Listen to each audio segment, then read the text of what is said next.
Welcome back to my channel, Simplified English 101.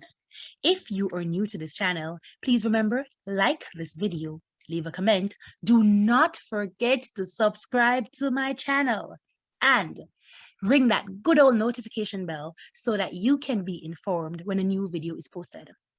In today's video, I will be discussing how to write your body paragraphs. If you missed my last video where I discussed how to write your thesis statement and your introductory paragraph, feel free to check that out, or I will also leave a link in the description box for you. Let us begin. For this video, you will be learning how to write your topic sentences. You will be writing your supporting sentences and using appropriate persuasive techniques or languages. You will be using the peel technique to organize your paragraphs. And at the end of each paragraph, you'll be learning how to make justifications. In writing your body paragraphs, you need to take a few things into account. One, you should always remember that your topic sentence is the first sentence in your body paragraph. Now, your topic sentence, it is going to be the very first point from your thesis statement.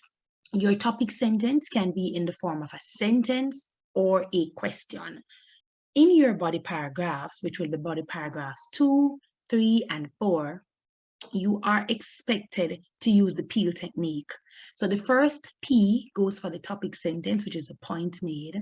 The E goes for you explaining the point you made above. The other E goes for you giving evidence, credible evidence, whether evidence that will work on the person's emotion to support the explanation given. And your last sentence, which is your link sentence, the points made, or you justifying the points made. In the last video, we looked at the thesis statement.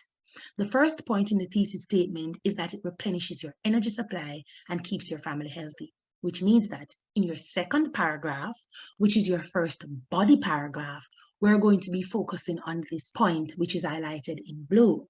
I want you to remember that when you are writing your body paragraphs, you are to be using connecting words and phrases. Use at least 2 persuasive techniques, if possible, that can work on the person's emotions and mind. And remember, we are using the peel technique to organize our sentences. P-E-E-L, make a point, explain the point, give evidence for the point, and summarize or justify. Now, let us look at our first body paragraph. The point that we're discussing is that eating breakfast in the morning for students, it will replenish their energy supply and keep them healthy, right? Now that I remind you of what the point is, the very first thing that you're supposed to do is to make a point. P, the point I'm going to make is that the first reason why you should eat breakfast before going to school is that it replenishes your energy supply and keeps you healthy. Notice that replenishes your energy supply and keeps you healthy is that phrase is taken and turned into a sentence. It could have been a question as pointed out before, but I decided to use a sentence. Your first point must be a clear sentence. Once you've made that point in a clear sentence, it is now time to do what? Explain the point. The explanation given is that skipping breakfast before going to school can increase your chances of getting sick. This is because your stomach is required to work overtime as you try to learn while it is empty. This is why it is important to have a meal and not allow your stomach to churn while you work. Now, this explanation is supporting the topic sentence given that if you eat breakfast in the morning, you are going to have enough energy supply throughout the day, and of course, you will not get sick. Now, once you explain the point, you're now going to give evidence to support why you say that. Now, the evidence given is that many studies have shown that eating breakfast will refuel the body with energy and nutrients, thus kickstarting the day. Notice that I did not quote this evidence from anywhere, so there's no citation of evidence or statistics.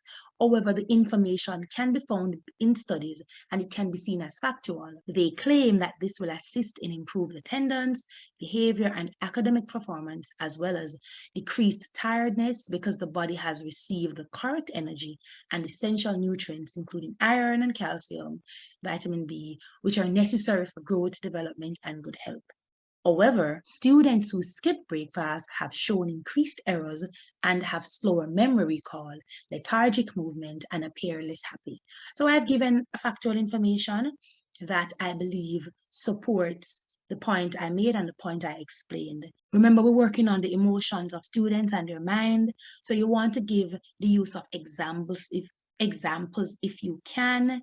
Work on their thoughts, their heart, work on all of these feelings that you can work on, because it is persuasive in nature and not argumentative. Once we've given our evidence, it is now time to write our final sentence, which comes in the form of our L.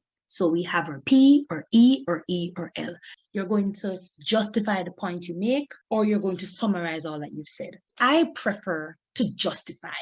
You can begin with words like clearly, evidently, it is clear that. These are just examples. And remember, it is a persuasive essay, and it is geared at working on the emotions and the mind of the reader. And this is what you want to do. This is what your paragraph 1 should look like. Notice I've indented. Notice there are correct punctuation marks throughout. Notice all sentences begin with a capital letter. Now that you understand how to write your first body paragraph, it is your turn. Now we're going to look at how to write your second body paragraph. It's basically the same steps. You write your topic sentence, you explain the point, you provide the evidence, and you write one sentence that concludes or summarizes the point. Remember again to use your connecting words and phrases. Use at least 2 persuasive techniques in the body paragraph. And always remember to use your peel technique. Make a point, explain the point, give evidence, link. Now, this is the second point we're discussing. Keeps you alert, thus an increased performance in school. Now, of course, you will see the point being made, explanation given, the evidence given, as well as a sentence that basically justifies or summarizes all the points made. Now, once you have done your second body paragraph, this is what it should look like. It is now your turn to write your second body paragraph. Now that you've done so, let us move on into our final body paragraph. Now, again, I'm going to remind you, you use the peel technique, make your point, explain your point, give evidence, and of course, summarize or justify the point made. The point that we will be discussing is that it prevents you from illnesses and disease. The point made is that eating breakfast prevents you from sicknesses and disease. The explanation is given, the evidence is given to support it, as well as the justification made. This is what your final body paragraph should look like. Now it is your turn to write your final body paragraph. This has taken us to the end of our video for today. Do not forget to like this video. Always remember to leave a comment. Don't forget to subscribe to my channel. This will help me out, and hit that notification bell so that you can be informed when a new video is posted.